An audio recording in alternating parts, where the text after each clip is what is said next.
welcome to the latest edition of the Kolpack and Izzo podcast, brought to you by Gate City Bank. With Jeff Kolpack, I'm Dom Izzo. We've hit November football. North Dakota State on the road for the first time in almost a month and heading to Macomb, Illinois for the first time in 4 years as the Bison are set to match up with the Western Illinois Leathernecks. There are diehard listeners of our podcast that know this story, but I ask you to tell it again for your first trip to Macomb and what that experience was like and how different it's going to be from what we're going to see on Saturday. You talk about night and day. My goodness. I mean, the first time, actually, I was there in 2003 when Bob Babbage got the job as a Rams assistant coach and Lamar Gordon. That's where they did training camp. That's right. And that's where they did training camp. And I went there and I went, wow, what a nice facility. This is great. You know, they had 3 practice fields. They had the dorms. Really nice setup. I thought, well, this is pretty big time football here.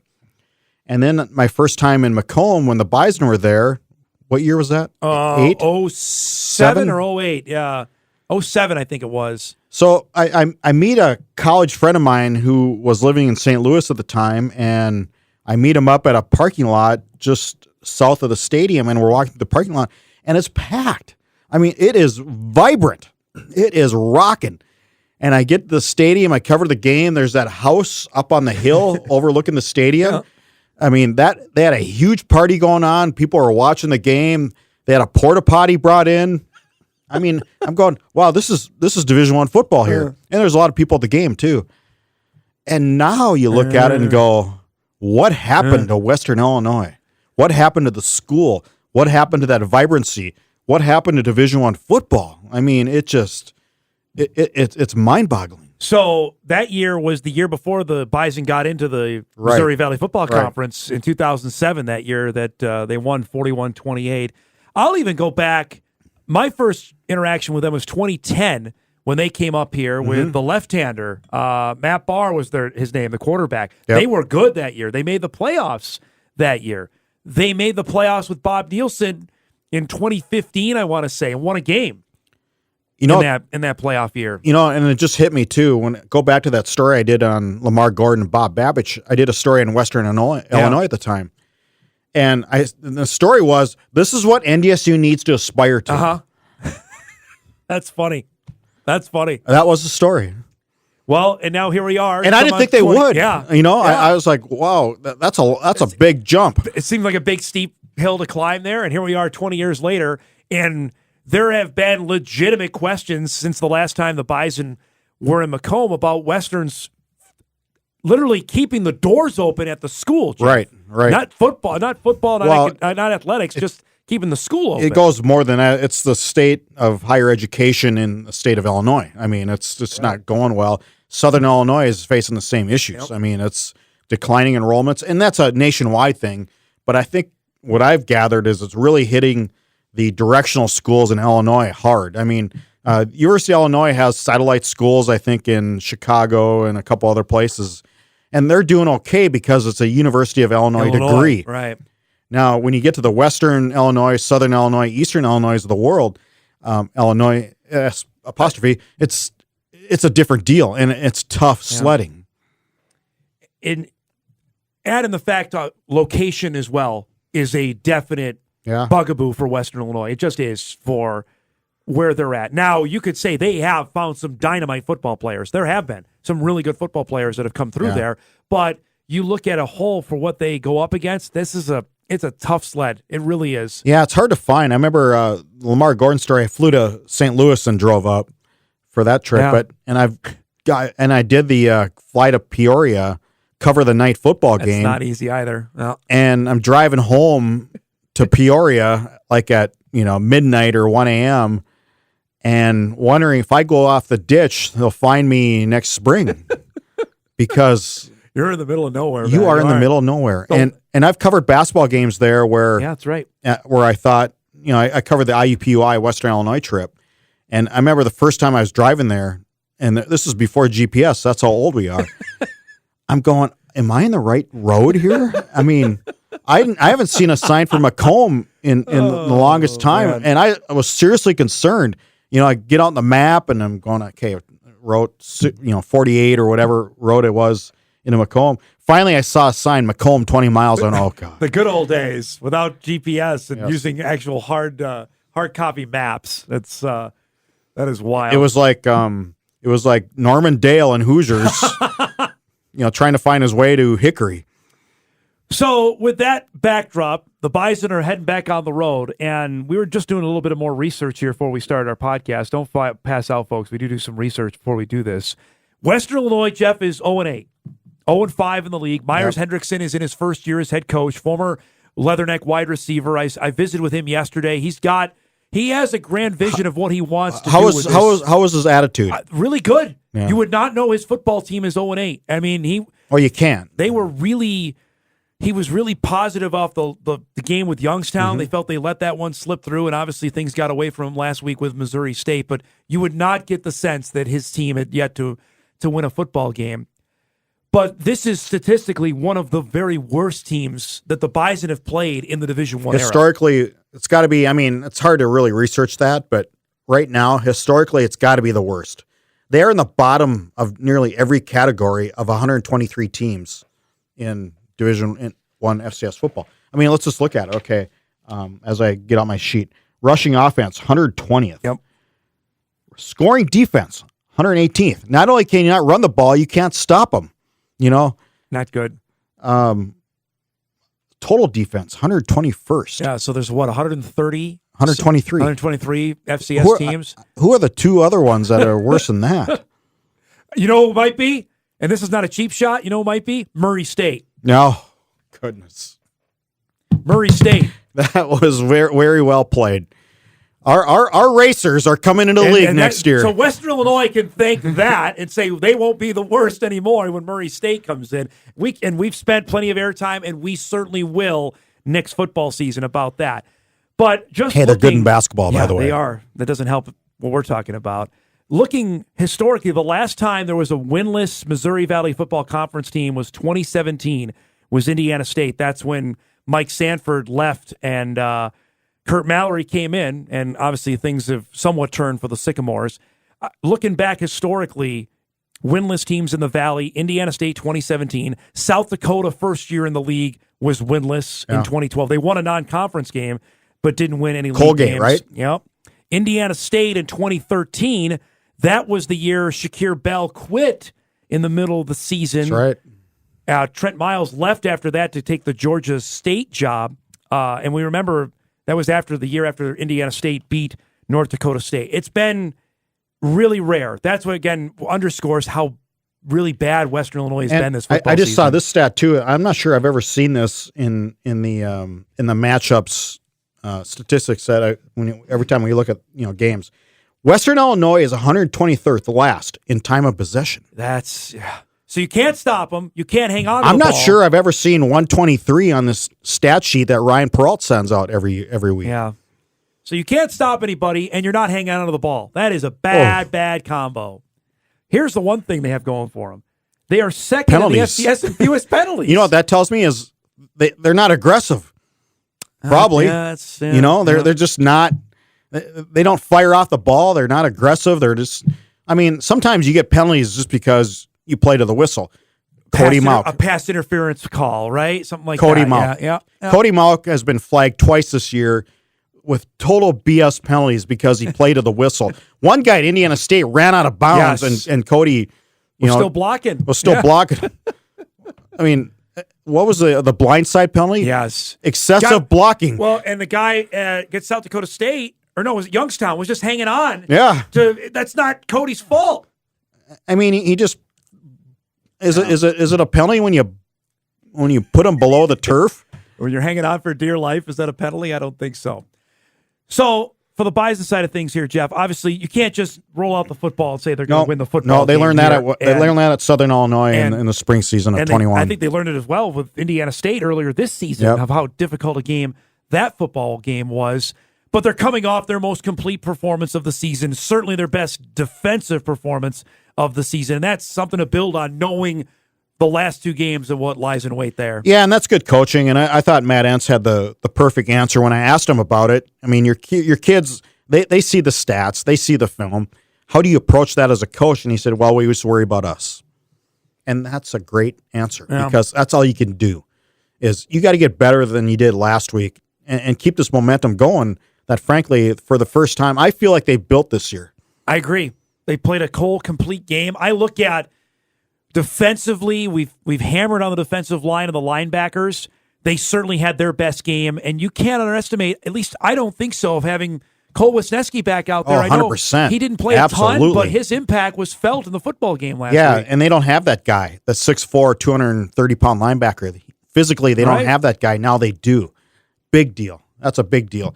I think the redshirt freshman Logan up front. Kopp, yeah. Oh, sorry, up front. Yeah, go ahead. With Dudenheffer and then Heisman. Yep. Are getting better as you expect them would. They would. You shouldn't have to play redshirt freshman the D line. That's a tough spot to play when you're that young. And you can't underscore the injury to Eli Mostert enough. But these guys are starting to get around. I mean, Javier Darrett had his best game by a mile. Yes, I agree.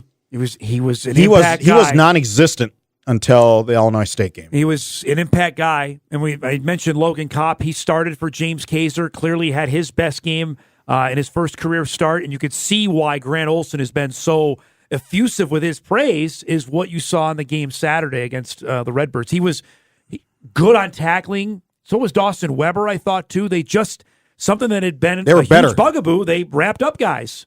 Yeah, how do you coach that? I mean, what did Ant say? We better be better because that's all we do is work on it. All the reps that they do working on it. That's exactly what he said after the game with Illinois State. So, and I've heard this, like, the coaching is bad this year. And I've heard that plenty, too. Yep.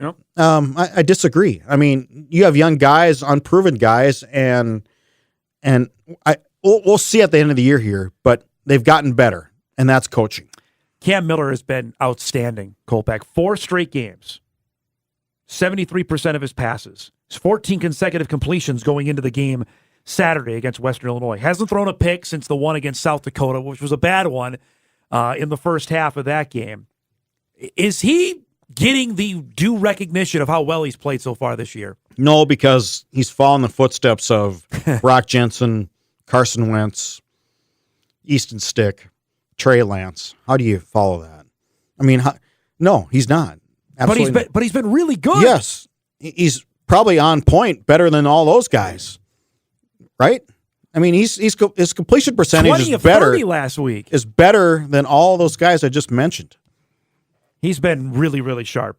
And last week, when the Bison throw it 30 times in the football game, 31 with Cole Payton. 31 with Cole Payton added in there, which I don't think anybody expected to see that, but he was on point. He's been really, really good. And that's something you look at where clearly defense are going to make sure we're not going to let you run the football on us. And we've been asking, I've been screaming for wide receivers. Braylon Henderson, hello. Really, really good. Math has been really good. And that's why when you're a member of the football team or a member of the coaching staff is you shut off people like you and me. You do. Have to. You have to.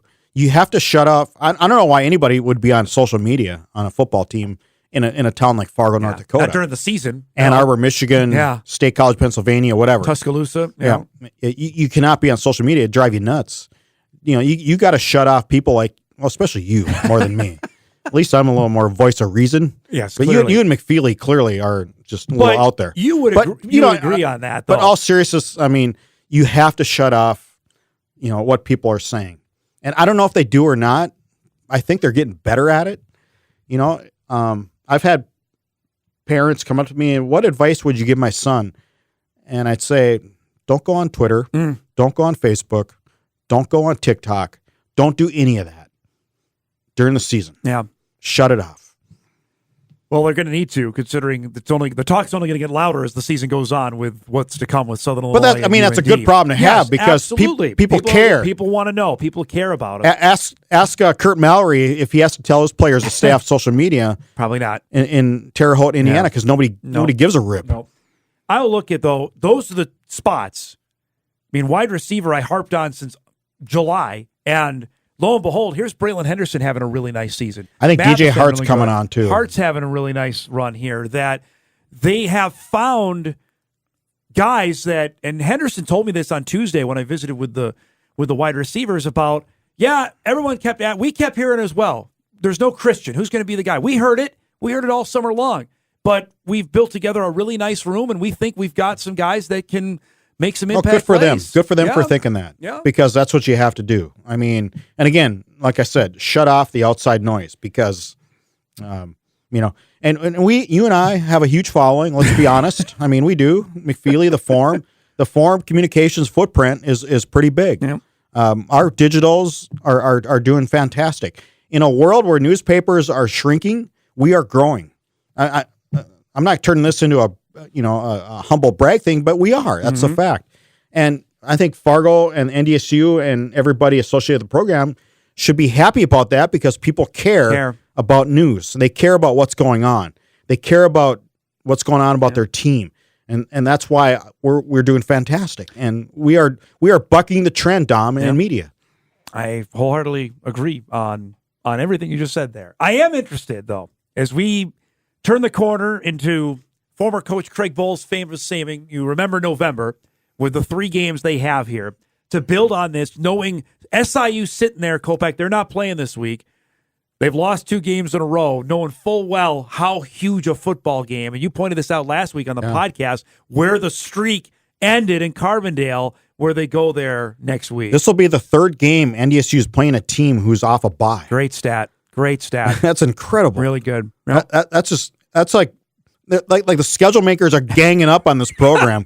How can we, get them? How can we put the dagger in as best we can? Well, it hasn't worked the first 2 times. No, it hasn't. No, it has not. And I think that memory of 21, and I wrote it in my book, COVID Kids, that week was just a messed up week. I mean, the players, we'll talk about it more next week. I need to reread that chapter.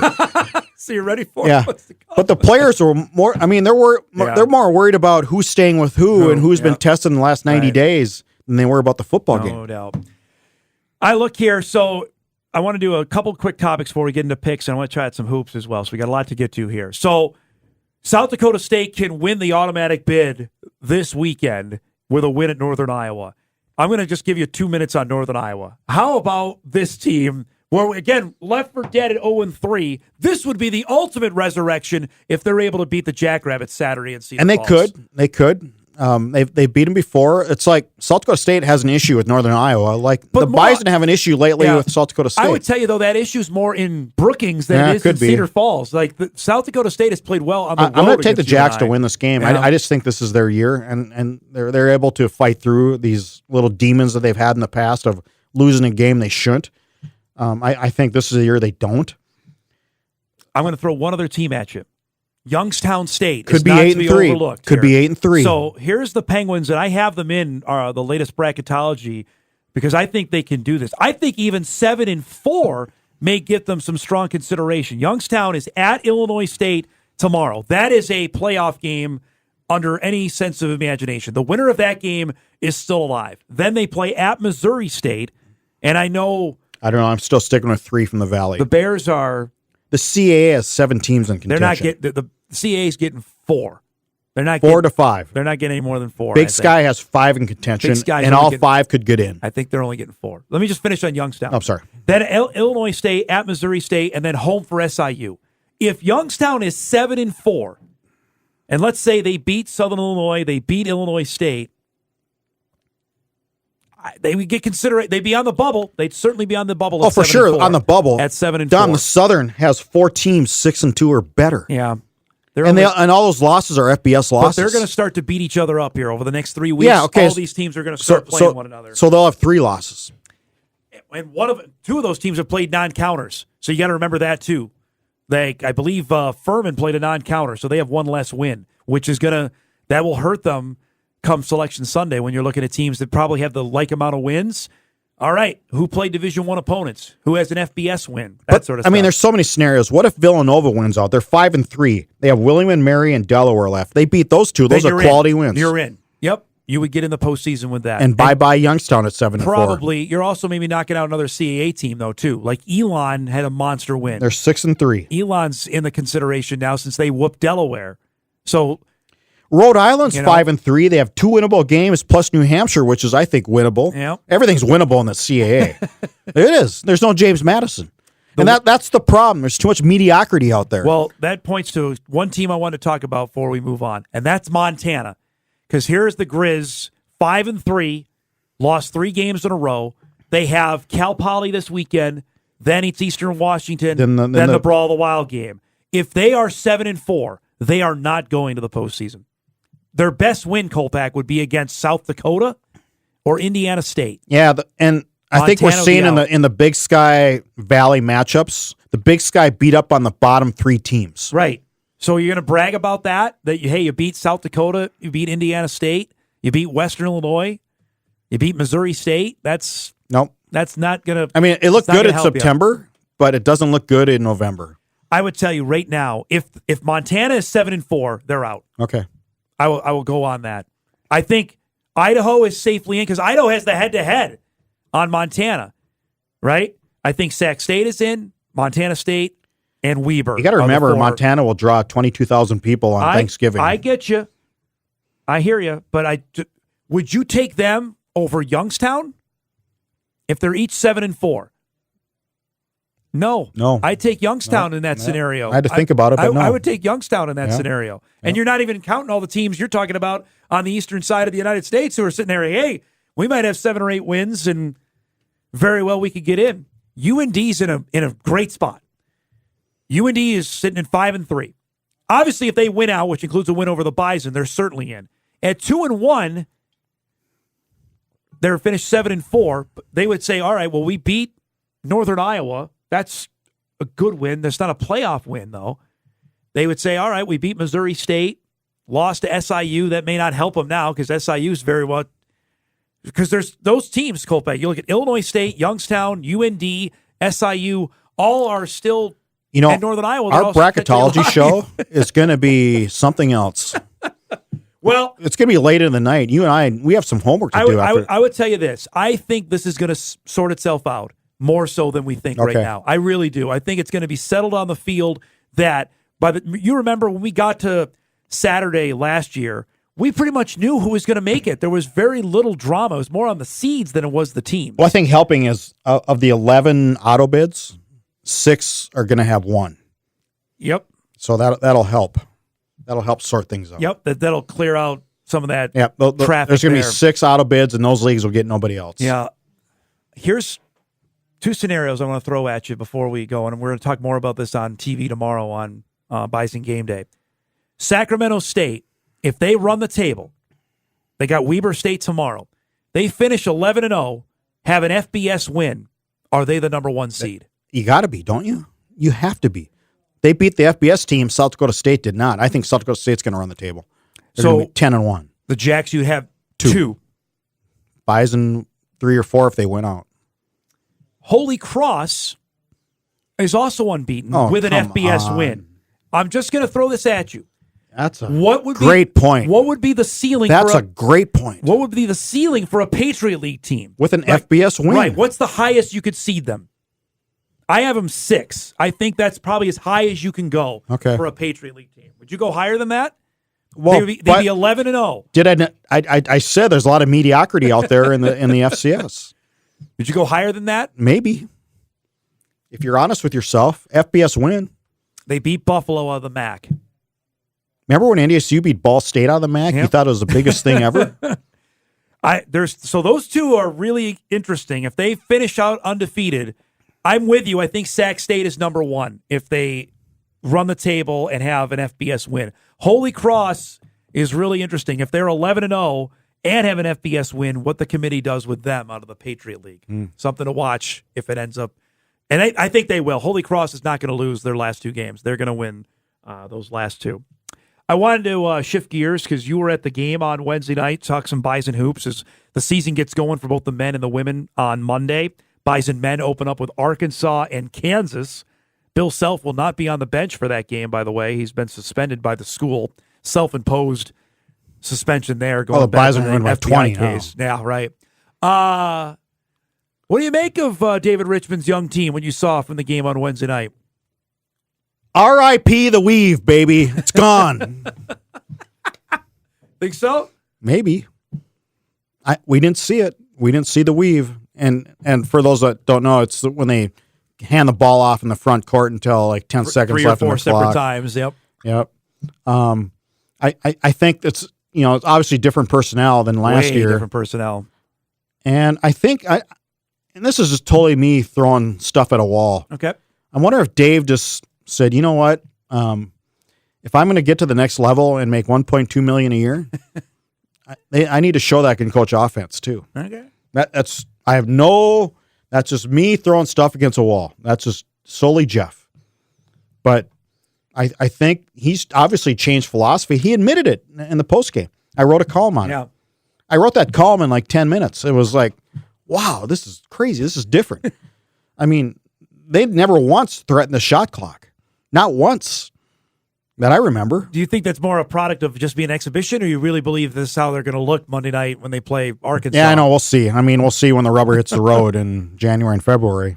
But the weave is it was, and even as they were putting the hammer down, Dave was like, push it. Yeah. Like okay. And let's keep the tempo up. Yep. Okay. Let's bury him. Okay. Before, when with the lead, hold on. Well, let's run the clock. And you saw many a time the lead evaporate last year. And on behalf of all Bison football or basketball fans who hated the weave, you're welcome. Good riddance. I've heard that over the years ad nauseum. I don't go to games. I'm sick of that offense. Huh. I've heard that. Wow. Well, we'll see. I heard it yesterday. Yeah. Guy came up to me and goes, my dad, he's thinking about getting season tickets now. No Seriously. kidding. Yeah. Wow. Yeah. All right. I will say there's 3 guys to watch. Andrew Morgan being one. Future beast. He's going to be really, really good. Tejavis Miller is a guy, highly recruited young man out of Texas that is going to be good. Lance Waddles is the other one from Louisiana, from Shreveport. Those 3, keep an eye on those guys for the Bison basketball team this year. Yeah, it's a good year to hit on a recruiting class. And we'll see if they do. Right now, I'm thinking they do, but obviously it's an exhibition game. Right. Crookston's not bad either. No, they'll be all right. Yeah, they're going to be. I mean, that was no, presentation in college. Jory Collins has also a brand new roster, and I'll give you a couple names. Elle Evans is a freshman, Edwardsville, Illinois. Keep an eye on her. 6'3", got a long, lean body. They really, really like what she can bring. Taylor Brown is going to be, I think, an impact player. Grad transfer from American that's played over 100 basketball games. Well, they need it. That I think that she will help. They will be definitely better. Definitely better. I got to see it first. So I'm going on a limb. I'll say that. You want to pick some games here before we Let's go? do. We kind of been dragging on here, haven't we? All right, we're doing all right. I think people like it. Let's get the big game. Game day is going to be there tomorrow. Athens, Georgia. Number 1, Tennessee. Number 3, Georgia. I'm on my. Get 3 teams. I'm on my volunteers. You're on Yep. my volunteers. Yep. And I'm not. We have a Heisman vote, and I'm not. We can't disclose who we're voting for, but I do like Tennessee, and I like their quarterback. I think the NFL is starting to like their quarterback as well. He was the guy at West Virginia who Quincy Patterson was battling with, right? That's right. Hendon Hooker. Hendon Hooker's the guy. And he didn't start. No. That's quite the story there. So you take the Vols. Yes. I'm take Georgia at home in that one. This is a heck of a football game. This is the Tennessee year. Go Orange. All right. We're going to pick this game tomorrow on game day, but you can give us a little preview. 11 a.m. kickoff, ESPN2. Gophers, Huskers tomorrow in Lincoln. Oh, God. How can you pick the Huskers this year? Hey, at home. Come on. Oh, that doesn't make a difference. That hasn't made a difference in 5 years, 10 years. Phone accurate. Since Bo Pelini left. I got the Gophers. Better running game. I think Minnesota will win there tomorrow as well.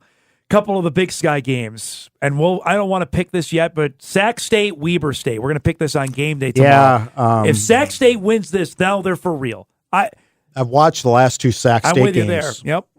Yep. Decent team, good team. They have a team that can go into bad weather. I think it's snowing out in Ogden, in Colorado for sure. But they have the type of team that they can go in bad weather and grind it out. So this is no West Coast. Air it out team. Yeah. I like Sac State. Okay. All right. We'll see. I have to look. I'm not sure about Weber. Youngstown and Illinois State tomorrow. We've seen each of these teams up close. Yeah, Neither one are flashy. Well, let's just put it this way: the NDSU hangover after getting beat up with Illinois State, that's a real stat. Whatever teams were 3-8 last year after playing the Bison. So Youngstown's in a good spot. By the way, the top 5 leading rushers in the FCS, the Bison have faced 2 of them already this season. Bashul Tootin from North Carolina A&T. Yep. And again, I'm going to hammer this till the season ends.